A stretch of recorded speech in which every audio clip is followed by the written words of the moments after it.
कभी यूपी की सत्ता पर हाथी की दहाड़ गूंजती थी और जहां मायावती के एक इशारे पे पूरी सरकार हिल जाती थी, आज वही हाथी चुप है और बहुजन की बेटी फिर से मैदान में लौटने की तैयारी कर रही है। विपक्ष की छाती पर बटन दबेगा हाथी पर। कभी जिसने अकेले दम पे 403 सीट में से 206 सीट जीती थी, आज वही पार्टी अपने अस्तित्व की 2025 में फिर से लड़ाई लड़ रही है और अपनी बहन जी को 5वीं बार यूपी का मुख्यमंत्री भी जरूर बनाएगी। मायावती फिर से वापसी कर पाएंगी? क्या हाथी फिर से दोबारा चलेगा या फिर बसपा का नाम सिर्फ इतिहास के किताबों तक सिमट कर रह जाएगा? ये कहानी है मायावती के राइज फॉल से लेकर डाउनफॉल तक की, और फिर एक नई कोशिश ये है बीएसपी 2025 हाथी की वापसी या फिर आखिरी चाल रह जाएगी। पूरी उम्मीद है कि पार्टी के लोग मेरी इन सब बातों पर सही से अमल करके इस बार अपनी पार्टी बीएसपी को ही अकेले यहाँ सत्ता में जरूर लाएंगे। तो दोस्तों, अब आइए हम अपनी वीडियो को शुरू करते हैं। वीडियो शुरू करने से पहले आपसे एक रिक्वेस्ट है कि अगर आप हमारे चैनल पे नए हैं तो वीडियो को सब्सक्राइब कर दीजिएगा, लाइक कर दीजिएगा और देखते हैं मायावती का डाउनफॉल से लेकर राइज फॉल तक की पूरी कहानी। State functionaries including BSP ministers, the state DGP and bureaucrats. Bharat की राजनीति में बहुत कम ऐसी महिला हैं जिसने मेहनत, संघर्ष और हिम्मत के बल पे अपना इतिहास बदला है। मायावती प्रभुदास उन्हीं में से एक हैं। एक ऐसी महिला जिसने दलित समाज की आवाज बनकर पूरे देश की राजनीति और दिशा ही बदल दी। मायावती का जन्म 15 जनवरी 1956 को दिल्ली में हुआ था।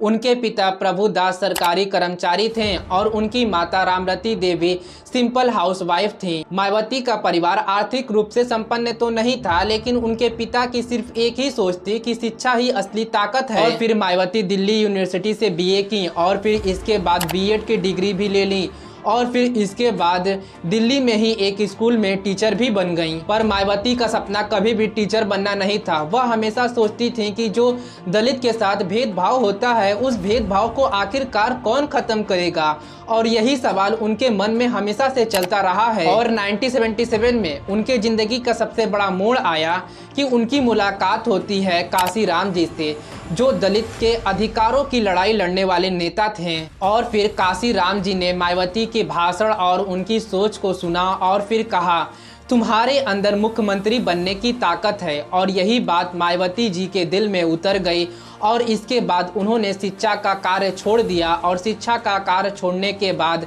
काशीराम जी के साथ उनके मिशन से जुड़ जाती हैं। और फिर साल 1984 में बहुजन समाज पार्टी यानी बसपा की स्थापना हुई। बहुजन समाज पार्टी यानी बसपा का एक ही नारा था, बहुजन हिताय बहुजन सुखाय, यानी बहुजनों, दलित, पिछड़ा, गरीब के हित और उनके सुख के लिए। और फिर यहीं से शुरुआत होती है मायावती के राजनीतिक कैरियर की।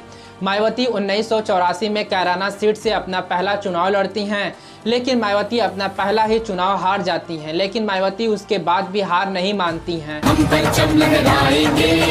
और फिर वह दूसरी बार 1989 में बिजनौर लोकसभा सीट से चुनाव लड़ती हैं और वह बड़े आसानी से अपना चुनाव जीत भी जाती हैं। और फिर चुनाव जीतने के बाद वह पहली बार संसद पहुंचती हैं। गरीबों, दलितों, पिछड़ों, अल्पसंख्यकों, मजदूरों, किसानों। और यह दलित राजनीति के इतिहास में बहुत बड़ा क्षण था और लोग जानने लगे कि आखिरकार यह मायावती कौन है। साल 1995 में ही उत्तर प्रदेश की राजनीति में एक ऐसा भूचाल आया था जिसने समाजवादी पार्टी और बहुजन समाज पार्टी ने मिलकर एक ऐसा समीकरण बनाया था जिसमें दलित और पिछड़े वर्ग साथ में थे।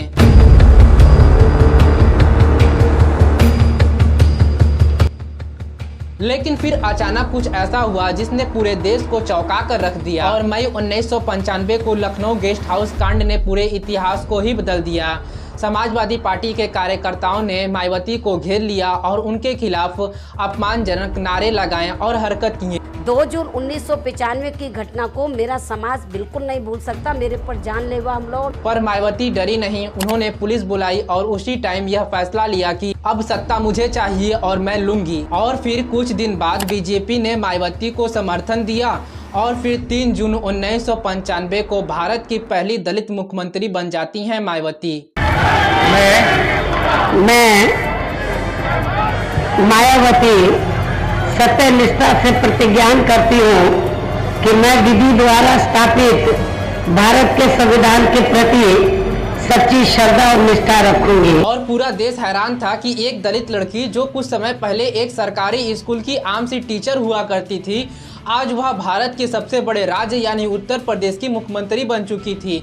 हालांकि इनकी जो सरकार थी वो ज़्यादा दिन तक नहीं चली, सिर्फ और सिर्फ 4 महीने ही इनकी सरकार चलती है, क्योंकि जो बीजेपी उनको समर्थन दी थी वही बीजेपी 4 महीने बाद अपना समर्थन वापस ले लेती है और मायावती की सरकार जो है वह गिर जाती है। हालांकि इस 4 महीने में ही मायावती ने अपने शक्ति का पूरा प्रतीक दिखा दिया था कि अब दलित समाज सिर्फ और सिर्फ वोट नहीं देगा बल्कि सत्ता भी अब संभालेगा। और फिर आता है 1997 में मायावती का फिर से दूसरा कार्यकाल।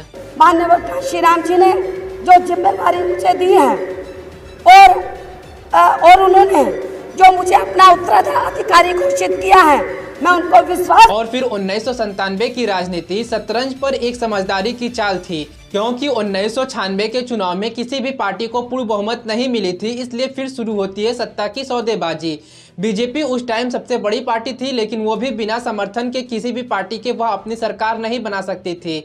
और यहीं पर मायावती एक चाल चलती हैं, वह कहती हैं कि 6 महीने मेरी सरकार रहेगी और फिर तुम्हारी रहेगी, और बीजेपी जो है वह मान जाती है। फिर 21 मई 1997 को मायावती मुख्यमंत्री पद के लिए दूसरी बार शपथ लेती हैं।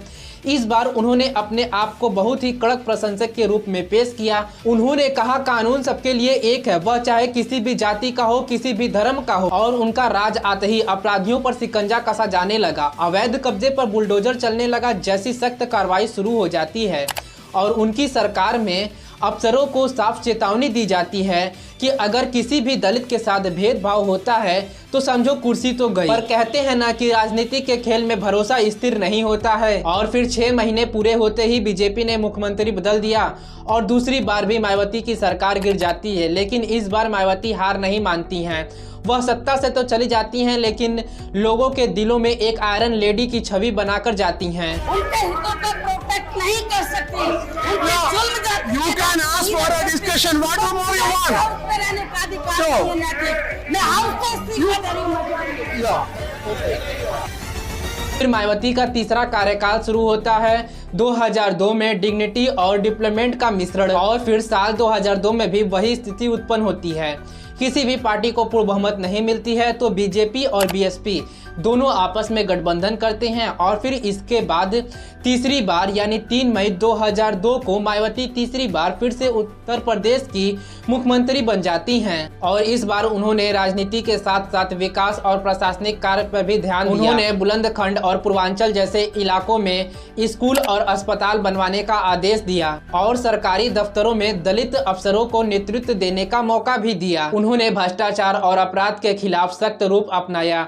ये वो दौर था जब मायावती को स्ट्रॉन्ग एडमिनिस्ट्रेटर कहा जाने लगा। बीजेपी के साथ उनके रिश्ते फिर से बिगड़ने लगे। विवाद हुआ ताज कोऑर्डिनेट प्रोजेक्ट पर, जिसमें उन पर भ्रष्टाचार के आरोप लगे। अगस्त 2003 में बीजेपी ने समर्थन उनसे वापस ले लिया और अगस्त 2003 में बीजेपी ने मायावती से अपना समर्थन वापस ले लिया और तीसरी बार भी मायावती की सरकार गिर जाती है। पर मायावती ने राजनीति में एक पाठ सीखा कि सहयोगियों पर नहीं बल्कि अपनी ताकत पर भरोसा रखो।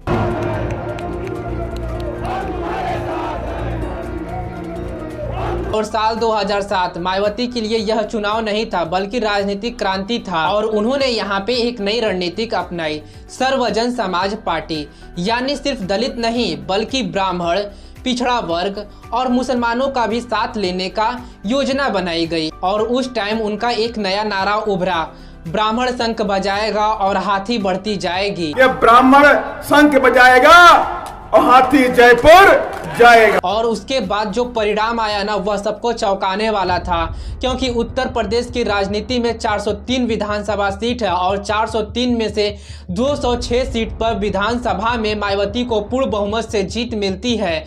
और फिर इसके बाद चौथी बार मायावती अकेले पूर्ण बहुमत से सरकार बनाती हैं। एक दलित वर्ग की बेटी तो जो उत्तर प्रदेश की 4 बार मुख्यमंत्री रही है, मैं अकेले। और ये दौर मायावती के लिए एक सुनहरा दौर था उन्होंने राज्य भर में स्मारक और बड़े पार्क बनवाए, जैसे अंबेडकर पार्क, काशीराम स्मारक, गौतम बुद्ध जैसी आदि जगहों पर उन्होंने स्मारक बनवाई। और इस स्मारक के जरिए उन्होंने एक संदेश दिया कि दलित समाज अब गर्व से सिर उठाकर चल सकेगा समाज में। और फिर यहीं से चालू होता है बसपा का डाउनफॉल, जब हाथी थक जाती है। साल था 2012, मायावती का परचम जो उत्तर प्रदेश में पूरा लहर रहा था, लेकिन राजनीति का एक नियम है, जो एक दिन ऊपर जाता है वह एक दिन नीचे भी आता है। और फिर यहीं से शुरू होता है बहुजन समाज पार्टी का गिरावट का दौर। जब साल 2007 में मायावती को पूर्ण बहुमत मिलता है, तब उनके पास अब सब कुछ हो जाता है, सत्ता हो जाती है, सम्मान हो जाता है, पावर भी मिल जाती है। लेकिन यहीं पर मायावती से एक गलती हो जाती है कि उनका जो जनता से सीधा संपर्क था वह टूट जाता है और लोगों को लगने लगा कि अब उनकी बहन जी उनसे दूर हो रही हैं। पहले मायावती गांव में जाती थीं, भीड़ के बीच भाषण देती थीं, लोगों से कहती थीं कि तुम मुझे पावर दो, हम तुम्हारी हक की लड़ाई लड़ेंगे। लेकिन 2007 के बाद वह जनता से कट जाती हैं, उनकी छवि वीआईपी नेता की बन जाती है, भव्य बंगले, सुरक्षा घेरा, और लोगों से वह एकदम हट जाती हैं। लोगों को लगा कि अब उनकी बहन जी उनसे दूर हो गई हैं और बसपा की जो असली ताकत थी वह उनका जनसंपर्क था, लोगों से जुड़ाव था, लेकिन अब वो चीज धीरे धीरे खत्म हो चुका था। और फिर यहीं से चालू होता है ब्राह्मण दलित गठबंधन का टूट। साल 2007 में मायावती ने एक सोशल इंजीनियरिंग नाम की एक क्रांतिकारी रणनीति बनाई थी। उन्होंने कहा था कि ब्राह्मण शंख बजाएगा, हाथी बढ़ती जाएगी, यानी दलित और ब्राह्मण का एक अनोखा गठबंधन था। इसी फार्मूले के बेस पर मायावती अकेले सत्ता हासिल की थी, पर यह गठबंधन ज़्यादा दिन तक टिक नहीं पाता है, क्योंकि ब्राह्मण समाज को लगता है कि सिर्फ और सिर्फ उनको इस्तेमाल किया गया है। और यहाँ पे कोई भी अगर पार्टी के अंदर, सरकार के अंदर कोई भी फैसला लेना होता था तो मायावती लेती थी या फिर उनके कोर दलित नेता लेते थे, कि ब्राह्मण नेताओं के हाथ में कुछ नहीं होता था। वहीं दूसरी तरफ दलित नेताओं को लग रहा था कि ब्राह्मण नेताओं को ज़्यादा महत्व दिया जा रहा है, यानी देखा जाए तो दोनों पक्ष असंतुष्ट दिखाई दे रहा था। और 2012 आते आते यह गठबंधन टूट गया और बसपा का सर्वजन समाज मॉडल धीरे धीरे धनाशायी हो गया। लेकिन साल 2007 से 2012 के दौरान मायावती ने लखनऊ और नोएडा में भव्य पार्क, मूर्तियां और स्मारक बनवाए थे, जैसे अंबेडकर पार्क, काशीराम स्मारक, दलित प्रण स्थल वगैरह वगैरह। उनका मकसद था दलितों को इतिहास में सम्मान देना। विपक्ष ने इसे पब्लिक मनी का दुरुपयोग बताया, क्योंकि जो मूर्तियां बन रही थी उसकी लागत अरबों में थी। और वहीं दूसरी तरफ मीडिया में हेडलाइन बन गई कि एक तरफ अरबों की मूर्तियां बन रही हैं, वहीं गरीब दूसरी तरफ भूखे मर रहे हैं। और इसके साथ ही ताज कॉरिडोर प्रोजेक्ट पर मायावती के ऊपर भ्रष्टाचार के आरोप लगे। सीबीआई जांच बैठी और मायावती की जो छवि थी वह और खराब हो गई। दूसरी ओर दलित समाज का एक वर्ग जो कहता था कि मायावती हमारी आवाज है, अब वही दलित समाज कहने लगा था कि मायावती को सिर्फ और सिर्फ अब सत्ता चाहिए। और 2014 के बाद भारत की राजनीति में एक नए युग की शुरुआत हुई, यानी नरेंद्र मोदी और बीजेपी का दौर शुरू हुआ। बीजेपी ने भी उसी वर्ग को टारगेट किया जो कभी मायावती ने किया था, यानी दलित, पिछड़ा और गरीब वर्ग का। और मोदी ने सबका साथ सबका विकास का नारा दिया और दलित समुदाय को सीधे जोड़ दिया अंबेडकर जी की विरासत से। और फिर आरएसएस और बीजेपी ने बूथ स्तर पर काम करना शुरू कर दिया और दलित महिलाओं को अपने से जोड़ लिया। और इसका परिणाम ये हुआ कि बसपा का जो कोर वोट बैंक था वह भी बसपा से खसक गया। और इसका रिजल्ट ये आया कि 2014 के लोकसभा चुनाव में मायावती को एक भी सीट नहीं मिला, और ये इतिहास में पहली बार ऐसा हुआ था। और फिर यहीं से संगठन कमजोर होने लगा। बसपा हमेशा से एक कैडर अधिकार पार्टी रही है, मतलब उसका आधार मजबूत कार्यकर्ता थे जो गांव-गांव जाकर हाथी का प्रचार करते थे। लेकिन मायावती ने धीरे धीरे स्थानीय नेता पर भरोसा करना छोड़ दिया और हर फैसला खुद लेने लगी। और जिसने पार्टी छोड़ी उसकी जगह कोई नया नेता नहीं आया, जैसे बाबू सिंह कुशवाहा, नसीमुद्दीन सिद्दीकी और स्वामी प्रसाद मौर्य या तो साइडलाइन हो गए या तो ये पार्टी ही छोड़ दिए। और इसका परिणाम ये हुआ कि जहां कभी हाथी की दहाड़ गूंजती थी, अब वहां हाथी खामोश थी। और फिर वहीं दूसरी ओर 2010 के बाद भारत की राजनीति में सोशल मीडिया का भी एक बहुत ही बड़ा रोल रहा। जब युवा सोशल मीडिया पर, व्हाट्सएप पर, फेसबुक पर, ट्विटर पर युवा राजनीति को देखकर समझ रहे थे, उस दौर में मायावती पीछे रह गईं और वहीं दूसरी ओर भाजपा हुआ और यहाँ पे सपा हुआ, ये दोनों डिजिटल वार में आगे निकल गए।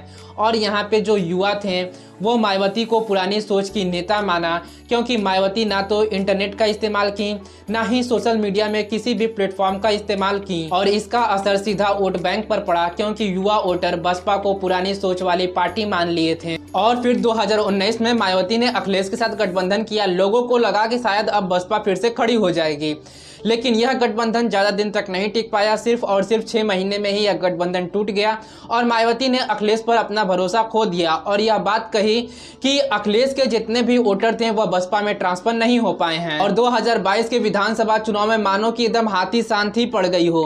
2022 के विधानसभा चुनाव में बसपा का वोट परसेंट 12.9% रहा और वहीं पर सिर्फ और सिर्फ उनका एक विधायक जीता।